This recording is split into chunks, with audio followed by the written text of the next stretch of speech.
SD Negeri Dumilo 2, saya Eri Bulianti dari CGP Angkatan 4 Kabupaten Brebes akan memaparkan tugas modul 1.4 yaitu budaya positif. Yang akan saya paparkan di sini ada dua modul. Yang utama yaitu modul 1.1 filosofi pendidikan Ki Hajar Dewantara dan budaya positif modul 1.4. Bapak Ibu, akan saya paparkan satu persatu dari modul 1.1 refleksi filosofi Ki Hajar Dewantara, modul 1.4 budaya positif, dan yaitu refleksi filosofi pendidikan Ki Hajar Dewantara. Ki Hajar Dewantara itu mengemukakan 3 semboyan, yaitu ing ngarsa suntulodo, ing madya manungkarsa, tutwuri handayani. Di dalam 3 semboyannya Ki Hajar Dewantara, yang pertama berarti di depan sebagai guru kita memberikan contoh yang baik. Di tengah kita memberi semangat kepada peserta didik atau siswa kita untuk lebih maju.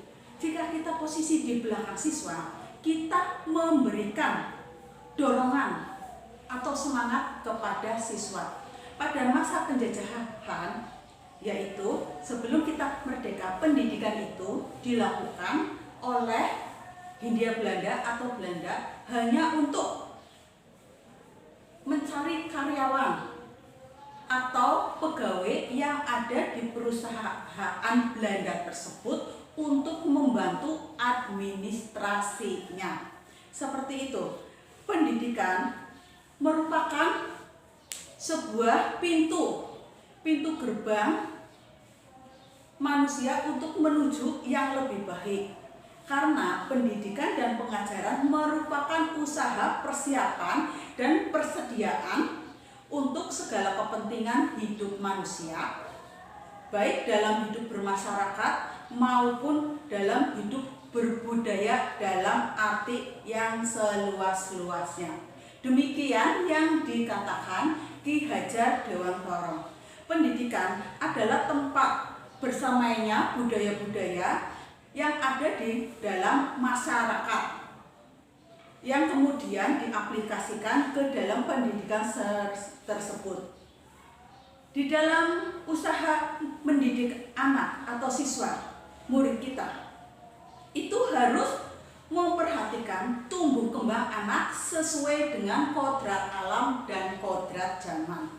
Yang dimaksud dengan kodrat alam adalah bahwa anak itu pada masa sekolah, umur TK ya, atau kita sampai kuliah lah, setiap anak itu mempunyai perkembangan sendiri-sendiri. Sebagai contoh, anak murid SD itu memiliki kodrat alamnya, dia itu masih bermain. Oleh karena itu, kita sebagai guru membimbing anak tersebut, mengajar, memberikan ilmu dengan cara bercampur dengan bermain. Jadi pendidikannya itu tidak monoton, tidak membuat anak menjadi bosan.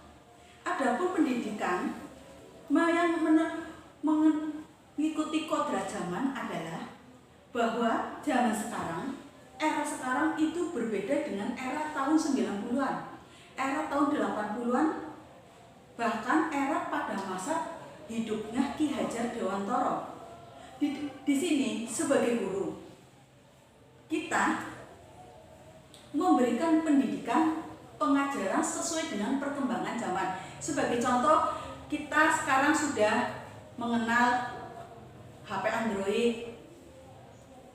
atau kita sudah mengenal Zoom, Meeting, atau Google Meet. Pendidikan yang kita lakukan sebagai guru itu mengaplikasikan keadaan apa yang ada di dalam pendidikan tersebut. Kita bisa memanfaatkan apa yang ada untuk pendidikan tersebut, untuk mempermudah anak mengakses semua informasi. Guru dapat mengarahkan anak ke Google sebagai contoh mencari informasi tentang tumbuhan yang berkeping satu atau yang berkeping dua, kita bisa membuka di Google, di browsing di Google. Itu untuk apa? Atau kita memberikan tugas kepada anak dengan cara membuka Google, mencari teks non-fiksi atau yang fiksi. Itu yang seperti apa? Contoh-contohnya. Dari situ nanti anak kan akan dapat menganalisa, membedakan ini yang namanya teks non-fiksi, ini yang namanya teks fiksi. Setelah dia membuka browsing di Google tersebut, itu gunanya aplikasi yang kita miliki untuk pendidikan. Seperti itu Bapak Ibu. Itu pendidikan yang mengikuti perkembangan zaman. Karena anak ibaratnya itu sebagai benih, guru itu sebagai petani. Seorang petani menanam benih agar benih itu tumbuh menjadi tumbuhan yang bagus, yang berbuah dan memberikan manfaat kepada kita sebagai seorang petani. Kita harus mempersiapkan ladang, dalam arti lahan ya, untuk bercocok tanam itu yang bagus. Kita merawat, mencabuti bulu rumputnya, menyiangi, kita memberikan perawatan berupa pupuk ataupun obat-obatan yang diperlukan tumbuhan tersebut. Jadi tumbuhan itu berkembang dengan baik dan memberikan manfaat atau berbuah dengan lebat. Itu bisa diumpamakan seperti itu. Dalam proses menuntun anak, kita harus memberikan pelayanan yang baik, memberikan kebebasan kepada peserta didik, menuntun, mengarahkan agar anak itu melakukan hal-hal yang positif. Kita itu mengarahkan menjadi pamong bagi anak, pamong bagi murid kita. Karena yang kita ajarkan nanti akan diingat sama anak itu sampai beberapa tahun yang akan datang. Seperti itu yang dinamakan menyangkut tentang kodrat alam dan kodrat zaman. Karena dalam melakukan pembaharuan yang terpadu, hendaknya selalu diingat bahwa segala kepentingan anak didik, baik mengenai hidup diri pribadi maupun hidup kemasyarakatan, jangan sampai meninggalkan segala kepentingan yang berhubungan dengan kodrat keadaan, baik pada kodrat alam maupun kodrat zaman. Sementara itu, segala bentuk isi dan wirama, yakni perwujudannya, hidup dan penghidupannya seperti demikian, hendaknya selalu disesuaikan dengan dasar-dasar asas-asas hidup kebangsaan yang bernilai dan tidak bertentangan dengan sifat-sifat kemanusiaan. Demikian yang dikatakan Ki Hajar Dewantara. Budi pekerti adalah suatu watak, suatu gerak pikiran, perasaan atau kehendak, kemauan sehingga menimbulkan tenaga. Ki Hajar Dewantara menjelaskan keluarga menjadi tempat utama dan yang paling baik untuk melatih pendidikan sosial, karakter bagi seorang anak, karena keluarga tempat bersemainya pendidikan yang sempurna bagi anak tersebut. Sebagai guru, kita menanamkan budi pekerti kepada anak setelah keluarga. Kita menuntun anak untuk menjadi lebih baik. Oleh karena itu, peran orang tua itu sangat penting. Peran guru memberikan tuntunan, memberikan teladan yang sangat penting bagi tumbuh kembangnya anak dan pembentukan karakter anak. Selanjutnya, arti pendidikan adalah, arti dan maksud pendidikan adalah sebagai tuntunan hidup anak Maksud pendidikan adalah menuntun segala kodrat yang ada pada anak sehingga dia mencapai keselamatan dan kebahagiaan.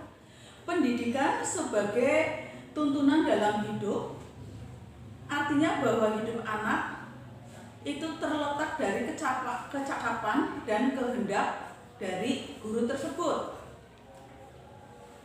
Perlunya pendidikan adalah pendidikan itu sebagai tuntunan sesuai dengan kodratnya masing-masing, yaitu kodrat zaman dan kodrat anak.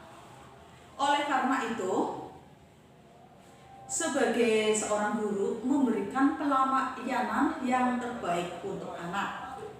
Kita dapat mencari sumber-sumber untuk bahan pengajaran, mengajar supaya cara mengajar kita itu lebih baik dan berkualitas.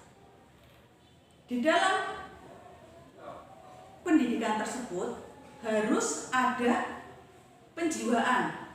Anak itu lahir di dunia ini sebagai kertas yang bersih, belum ditulis apa-apa. Sehingga sebagai orang tua dan terutama guru itu mengisi kertas tersebut mau diisi apa? Mau diisi apa menurut kehendak guru tersebut. Kita berkuasa penuh mendidik murid, membentuk watak seperti yang diinginkan. Ini menurut teori rasa. Yang kedua adalah teori negatif. Yang kedua adalah sebagai seperti ini penjelasannya, bahwa kertas yang sudah ditulis sepenuhnya itu sehingga dari siapapun dapat mengubah karakter anak tersebut. Seperti itu. Itu dua pendapat yang berbeda. Kedua teori ini mengajarkan kepada kita bahwa anak merupakan kertas yang sudah ditulis, tetapi tulisannya itu masih belum penuh atau belum full. Watak yang ada yang dapat berubah adalah dalam pendidikan tersebut ini seperti rasa malu. Jenis-jenis rasa malu ini, rasa malu, berani, kecewa, iri hati, di dalam manusia ini ada dari kecil sampai dewasa. Kita bisa merasakan hal ini. Oleh karena itu, semua ini berhubungan dengan kecerdasan seseorang. Pendidikan merupakan dasar hidup manusia yang dikatakan tidak berubah selama hidup. Demikian juga orang yang bertabiat pemalu, belas kasihan, pemarah, dan sebagainya. Ia akan memikirkan segala sesuatu menurut keadaannya. Maka dia akan dapat menahan nafsu untuk tidak menimbulkan sifat aslinya. Jenis-jenis budi pekerti. Jenis-jenis budi pekerti adalah sebagai berikut. Kekuasaan, agama, keindahan, kegunaan atau faedah, pengetahuan, menolong sesama. Ini adalah jenis budi pekerti yang dikemukakan oleh Spinnaker. Sedangkan menurut budi pekerti menurut Ki Hajar Dewantara adalah sifat, angan-angan, sidat perasaan, dan sidat kemauan yang disatukan sehingga mewujudkan suatu budi pekerti yang pasti. Jadi budi pekerti setiap orang itu memiliki cara pandang yang berbeda-beda.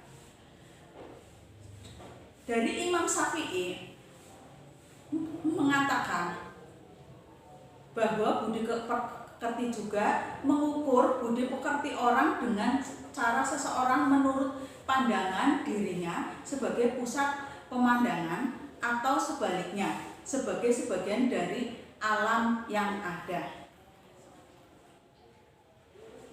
Di dalam mewujudkan pendidikan yang ada, kita sekarang mengacu kepada profil pelajar Pancasila. Adapun 7 profil pelajar Pancasila: 1. Beriman dan bertakwa kepada Tuhan Yang Maha Esa dan berakhlak mulia. Dalam hal ini, bahwa murid memiliki akhlak yang mulia dalam arti selalu menjalankan perintah agama yang dianutnya dalam kehidupan sehari-hari. 2. Kreatif. Murid diharapkan dapat menghasilkan gagasan yang baik, yang penuh dengan inisiatif, yang penuh dengan kreativitas. Yang ketiga adalah gotong royong. Gotong royong adalah kemampuan untuk melakukan kegiatan bersama-sama dengan sukarela agar kegiatan yang dilakukan itu menjadi ringan. Yang keempat, berkebinekaan global adalah suatu sikap toleransi terhadap perbedaan yang positif dan tidak bertentangan dengan budi pekerti yang luhur dari bangsa tersebut, yaitu budaya bangsa tersebut, contohnya bangsa Indonesia. Seperti itu. Yang kelima, bernalar kritis, artinya bahwa seorang siswa, murid itu dapat mencari tahu atau mencari informasi jika guru menjelaskan atau mengerjakan tentang sesuatu soal. Anak dapat berpikir kritis, berusaha untuk menyelesaikannya. Adapun profil pelajar Pancasila yang selanjutnya adalah mandiri. Mandiri adalah kondisi murid itu tidak bergantung dengan orang lain. Di sini murid dapat menyelesaikan semua tugas-tugas yang ada. Semua itu untuk mewujudkan merdeka belajar, yaitu terciptanya pelajar Indonesia sepanjang hayat yang memiliki kompetensi dan berperilaku sesuai dengan nilai-nilai Pancasila. Tujuan utama pendidikan nasional Indonesia sejalan dengan pemikiran Ki Hajar Dewantara, yaitu pendidikan dan pengajaran merupakan usaha persiapan persediaan untuk segala kepentingan hidup manusia dalam hidup bermasyarakat maupun dalam hidup berbudaya. Demikian Bapak Ibu yang saya sampaikan tentang modul titik 1. Budaya positif adalah suatu kegiatan atau pembiasaan yang dilakukan di sekolah untuk kebaikan. Itu yang dimaksud dengan budaya positif. Kita di sini sudah mulai melakukan, sudah banyak ya budaya positif yang ada di SD Negeri 22. Dalam hal ini saya akan menyampaikan eksplorasi konsep budaya positif antara lain: 1. Perubahan paradigma, stimulus respon. Bahwa seorang guru itu untuk mewujudkan merdeka belajar harus ada sikap mandiri, tanggung jawab. Salah satu strategi yang ditinjau adalah membentuk disiplin di sekolah. Untuk ke sekolah kita harus menerapkan disiplin tersebut di kelas dulu. Setelah per kelas, dari guru yang satu di kelas, guru yang satu lagi di kelas, itu akan mewujudkan suatu budaya positif di antara guru, menjadi budaya positif di sekolah. Guru itu menghadapi murid itu dapat sebagai guru ilusi kontrol murid. Di sini, di dalam hal ini, Guru dapat memaksa murid untuk melakukan sesuatu walaupun tampaknya kita mengontrol murid tersebut tidak merasa terkontrol. Jadi, dalam hal ini setiap perilaku itu memiliki tujuan. Sebagai contoh, kalau murid akan ke belakang, murid akan izin terhadap guru. Yang kedua, ilusi bahwa semua penguatan, maksud saya bukan pergaulan ya, bahwa semua penguatan bersifat efektif dan bermanfaat. Di sini adalah suatu usaha untuk mengontrol murid dalam jangka waktu tertentu. Kemungkinan murid itu akan menyadari dan mencoba untuk menolak bujukan kita. Atau bisa jadi murid itu tergantung kepada pendapat guru. Yang ketiga adalah ilusi bahwa kritik dan membuat orang merasa bersalah dapat menguatkan karakter. Di sini menggunakan kritik dan rasa bersalah mengontrol murid menuju identitas.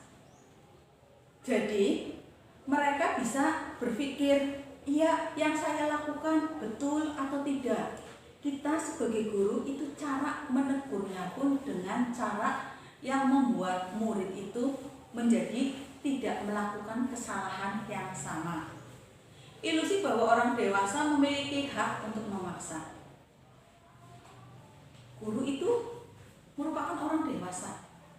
Kita bisa memaksakan sesuatu kepada murid dengan catatan yang bersikap positif untuk kemajuan murid tersebut di dalam belajar. Yang kedua, budaya positif yang kedua adalah disiplin. Bapak pendidikan kita, Ki Hajar Dewantara, mengatakan, di mana ada kemerdekaan, disitulah ada disiplin yang kuat. Sungguh pun disiplin itu sifatnya self-disiplin, yaitu kita sendiri yang mewajibkan kita dengan sekeras-kerasnya. Tetapi itu sama saja sebab kita tidak cakap melakukan self-disiplin. Wajiblah penguasa lain mendisiplinkan kita, dan peraturan demikian itulah harus ada di suasana yang merdeka. Adapun merdeka menurut Ki Hajar Dewantara adalah merdeka itu tidak hanya terlepas dari perintah, akan tetapi juga cakap membuat perintah sendiri. Itu yang dinamakan dengan disiplin. Seperti itu. Yang ketiga, motivasi perilaku manusia. Di dalam Diana Gossen dalam bukunya mengatakan ada 3 alasan motivasi perilaku manusia untuk menghindari ketidaknyamanan atau hukuman.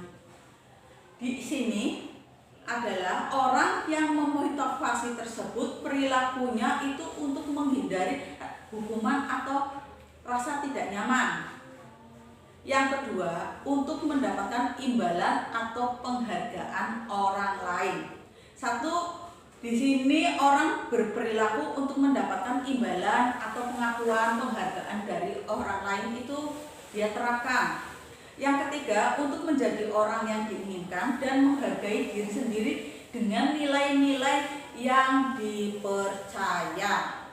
Dalam hal ini mereka melakukan nilai-nilai yang diyakini atau dihargai. Mereka melakukan karena mereka ingin melakukan nilai yang diyakini tersebut. Jadi, tujuan dari disiplin positif itu menanamkan motivasi yang ketiga hal itu kepada murid kita untuk menjadi yang kita inginkan. Mereka menjadi seseorang yang berguna, seseorang yang memiliki sikap mandiri, inovatif, berakhlak mulia, memiliki jiwa gotong royong, kreatif yang sesuai dengan pelajar Pancasila. Selanjutnya adalah keyakinan kelas, hukuman, atau penghargaan. Di dalam suatu pembentukan keyakinan kelas, itu bersifat abstrak daripada peraturan yang lebih rinci dan konkret. Keyakinan kelas merupakan pernyataan-pernyataan yang universal. Keyakinan kelas adalah senantiasa untuk membentuk sesuatu yang bermanfaat dan positif. Keyakinan kelas itu tidak terlalu banyak, jadi cukup hanya beberapa poin saja, 4 atau 5 udah cukup lah. Keyakinan kelas itu diterapkan di lingkungan tersebut, yaitu lingkungan kelas tersebut yang akan kita ampuh, yang akan menerapkan, yang akan melaksanakan keyakinan kelas tersebut. Keyakinan kelas itu sebaiknya diterapkan ya, ditulis di kelas tersebut.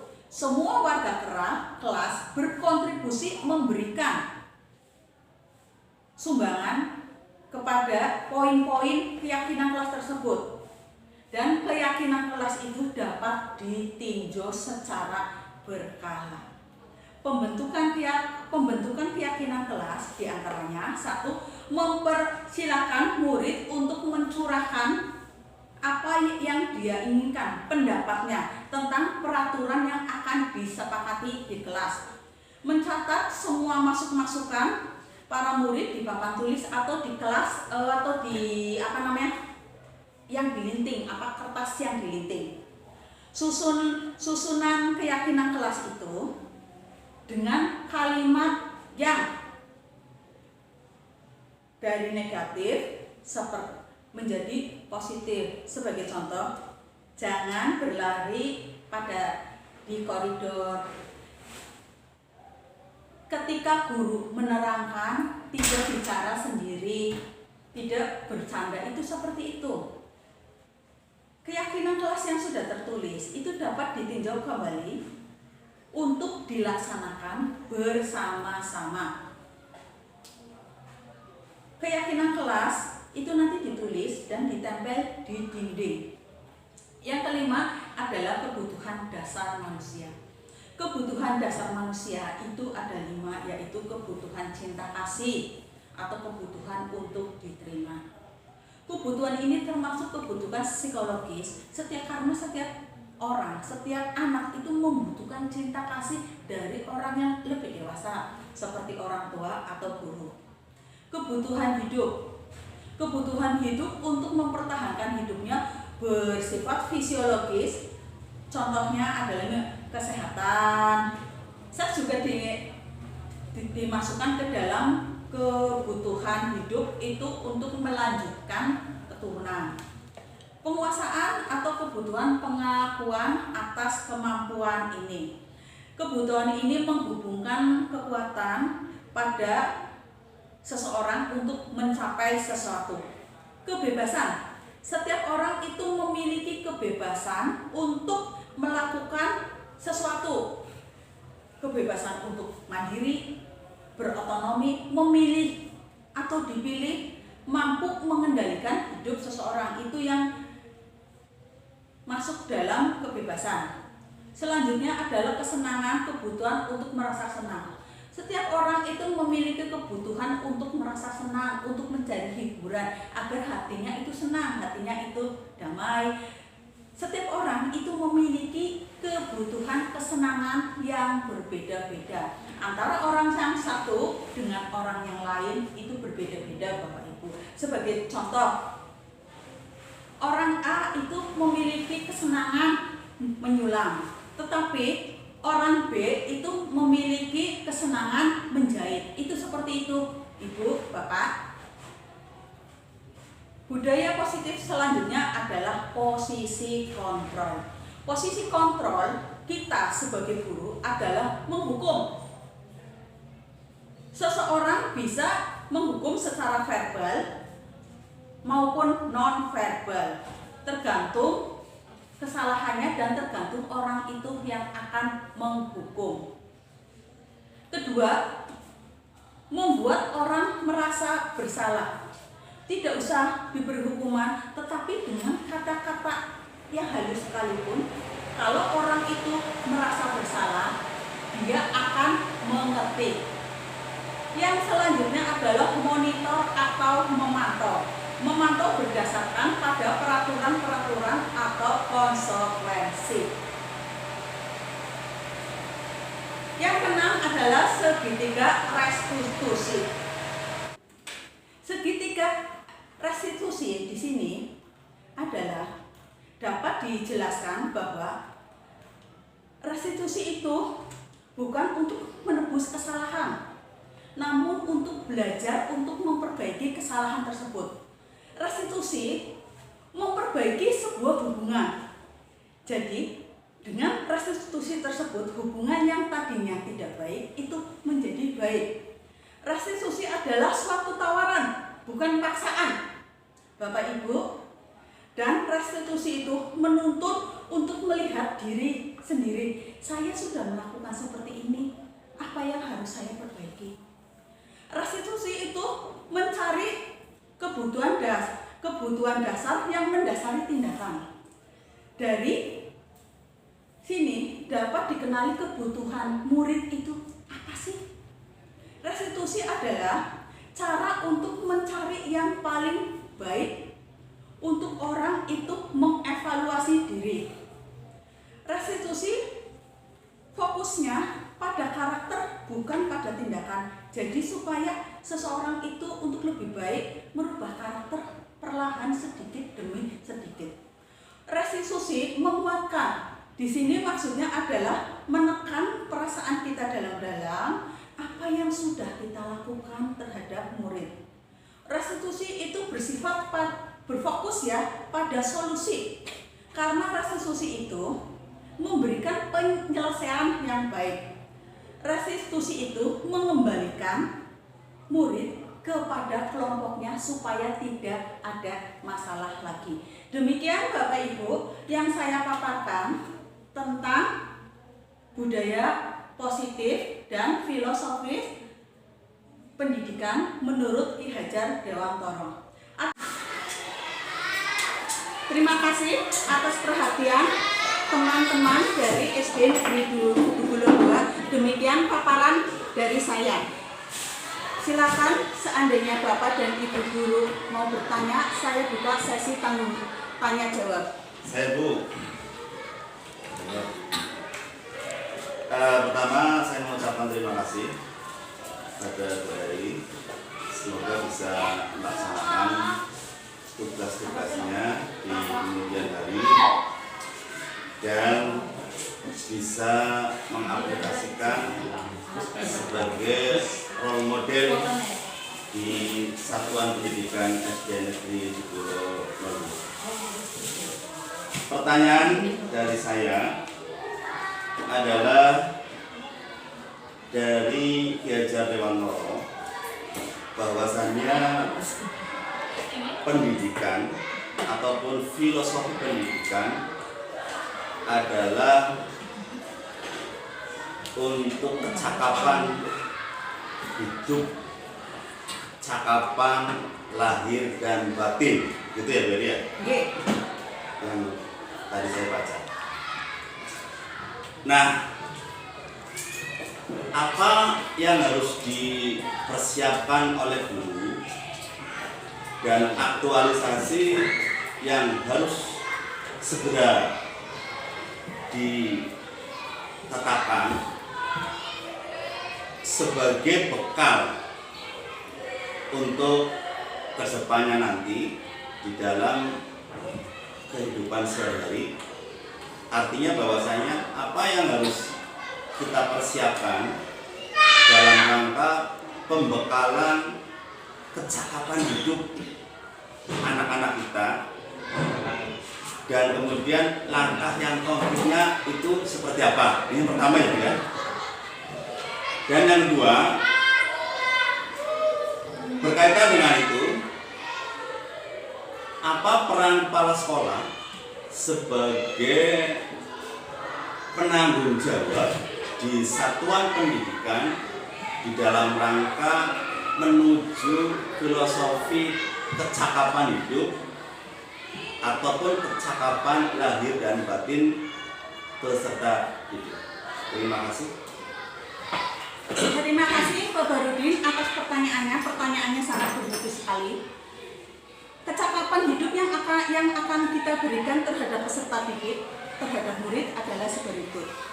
Kita mengacu kepada kerangka filosofi dari Merdeka Belajar tersebut, yaitu dengan cara kita mewujudkan peserta didik, siswa itu supaya menjadi profil pelajar Pancasila, yaitu bertakwa kepada Tuhan Yang Maha Esa dan berakhlak mulia, kreatif, gotong royong, kebinekaan global, bernalar kritis dan mandiri. Sebagai contoh penerapannya seperti ini, Pak Barudin. Kita mulai sekarang mungkin kurikulum yang akan datang akan mengacu kepada hal ini. Jadi kita itu secara bertahap mewujudkan merdeka belajar. Bukan berarti merdeka belajar itu memberi kebebasan kepada siswa atau kepada guru itu untuk mengajar atau belajar seenaknya. Dalam hal ini, merdeka belajar itu adalah akan diwujudkannya pelajar sebagai generasi muda yang memiliki kompetensi global dan perilakunya sesuai dengan sila-sila yang ada di Pancasila. Seperti itu Pak Barudin. Adapun sebagai peran kepala sekolah dalam kecakapan global adalah peran kepala sekolah masih tetap seperti kemarin, yaitu kepala sekolah bertanggung jawab atas sebuah lembaga pendidikan di mana beliau bertugas. Kepala sekolah mengontrol segala kegiatan yang ada, dan kepala sekolah juga menggerakkan ya, dalam arti itu memantau semua siswa, guru untuk mewujudkan merdeka belajar dan budaya positif tersebut. Seperti itu, budaya positif adalah sesuatu yang membangun diri kita dan sekolah tersebut. Kita di Dukuh 2 itu termasuk sudah banyak melakukan budaya positif. Tinggal kita tingkatkan saja dan kita lestarikan, kita bangun kerjasama. Seperti itu Pak Barudin. Terima kasih. Ada yang lain? Ya Bu. Apa tujuannya Anda menjadi guru penggerak dan apa yang sudah dilakukan Anda sebagai guru penggerak selain mengajar? Terima kasih Pak Tala atas pertanyaannya. Pertanyaannya sangat bagus. Motivasi saya untuk menjadi guru penggerak, satu adalah saya belajar. Saya ingin meningkatkan kemampuan saya sebagai guru. Itu adalah motivasi saya tanpa apapun. Karena di dalam guru penggerak saya yang paling pasti itu saya mendapatkan satu ilmu. Kedua adalah silaturahmi antara CGP dan PP serta Fasil yang kemudian yang seperti itu. Aplikasi yang saya berikan kepada sekolah adalah saya baru saya lakukan itu di dalam kelas saya sendiri. Saya sudah berusaha mewujudkan yang 7 profil pelajar Pancasila tersebut, dan saya juga sudah melakukan diantaranya yaitu segitiga restitusi, ataupun saya sudah melakukan keyakinan kelas yang diterapkan di kelas saya. Seperti itu Pak Tala. Terima kasih. Ada lagi Bapak Ibu? Oh, masih di dalam kelas. Masih di dalam kelas. Masih di dalam itu apa yang dilakukan Anda? Itu kan dalam kan mengajar. Selain daripada mengajar, tugas ini sebagai guru penggerak terhadap satuan pendidikan. Terhadap satuan pendidikan. Ya, itu selain mengajar. Itu apa yang sudah Anda berikan kepada sekolah seperti itu maksud saya. Terima kasih Pak Tala. Ya. Yang saya berikan kepada sekolah itu harus adanya kerjasama antara dewan guru. Seorang guru penggerak tidak akan bisa berjalan sendiri. Sebagai contoh, saya sudah berusaha memotivasi teman, ayo kita mengikuti BIMTAK PKB untuk meningkatkan kemampuan guru. Seperti itu. Kalau seandainya rekan guru tidak mendukung, rekan guru seperti itu saja, guru penggerak itu yang akan membangun yang mau saja, seperti itu katalah. Saya sudah mengatakan, ayo kita mengikuti SIM PKB. Kebetulan saya sudah menjadi, mungkin di SIM PKB saya sudah mempelopori di SD Negeri di Buluh 2. Saya sudah mengikuti semua BIMTEK yang ada di SIM PKB tersebut. Dari BIMTEK tersebut, saya jadi mengerti tentang pendidikan inklusif, tentang sekolah inklusif dan lain sebagainya. Seperti itu katalah. Dan dari BIMTEK tersebut saya jadi bisa menganalisa anak ini termasuk berkebutuhan apa atau apa yang anak ABK. Seperti itu katalah. Terima kasih. Ada lagi Bapak Ibu Guru? Terima kasih atas Terima kasih tadi yang sudah disampaikan beberapa pertanyaan yang mungkin selanjutnya dapat menjadikan kita semua bisa menjadi guru yang selalu berkembang, dinamis, sehingga sekolah kita itu semakin hari akan berkembang baik. Saya hanya minta satu tugas untuk Bu Eri, yaitu 7 profil pelajar Pancasila itu tolong ditulis, nanti ditempelkan di dindingnya boleh, biar nanti 7 profil itu bisa dibuktikan kepada siswa. Bagaimana biar saya tahu 7 profil itu, sehingga nanti mana-mana siswa yang sudah sesuai dengan belajar Pancasila, mana yang belum, nanti yang belum bisa diperbaiki sehingga menjadi. Terima kasih atas saran dari Bapak Kepala Sekolah, Bapak Mas Rugi. Terima kasih juga untuk Pak Barudin dan Pak Tala atas pertanyaannya yang sangat membangun. Demikian paparan saya. Wassalamualaikum warahmatullahi wabarakatuh.